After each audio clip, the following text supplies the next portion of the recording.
Hey there, Ghoul. I see you. You're weary. Me too. Stop for a minute. Come sit a spell.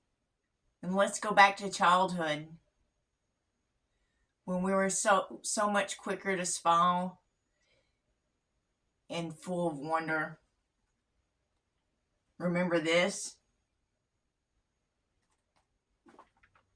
Smells that beautiful woodsy vanilla of an old book. And look at the art. Isn't it so grotesquely beautiful?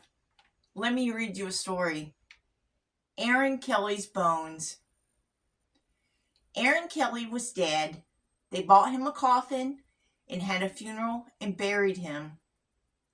But that night he got out of his coffin and he came home. His family was sitting around the fire when he walked in.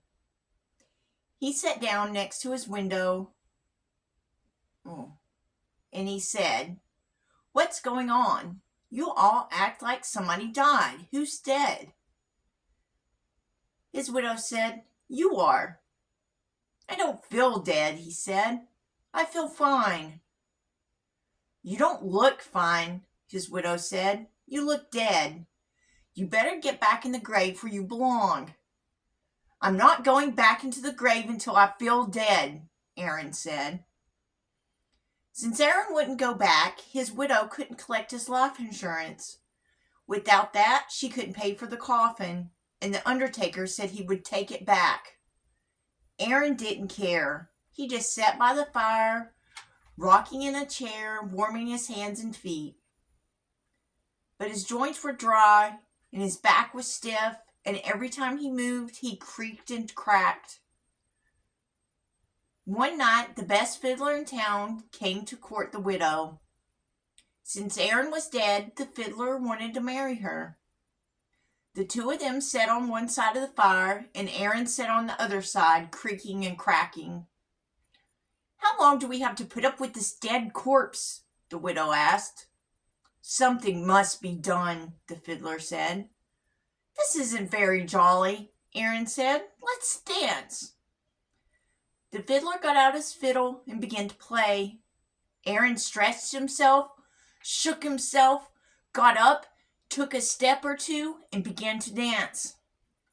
With his old bones rattling and his yellow teeth snapping and his bald head wagging and his arms flip-flopping, around and round he went. With his long legs clicking and his knee bones knocking, he skipped and pranced around the room. How that dead man danced! But pretty soon a bone worked loose and fell upon the floor. "Look at that," said the fiddler. "Play faster," said the widow. The fiddler played faster.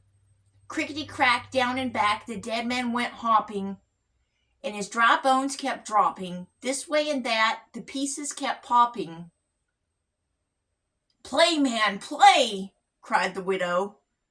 The fiddler fiddled, and dead Aaron danced. Then Aaron fell apart, collapsed into a pile of bones, all except his bald head bone that grinned at the fiddler, cracked its teeth, and kept dancing. "Look at that," groaned the fiddler. "Play louder," cried the widow. "Ho, ho," said the head bone. "Ain't we having fun?" The fiddler couldn't stand it. "Widow," he said, "I'm going home." And he never came back. The family gathered up Aaron's bones, put them back in the coffin. They mixed them up so he couldn't fit them together. After that, Aaron stayed in his grave. But the widow never did get married again. Aaron had seen to that. Thanks, we love you guys.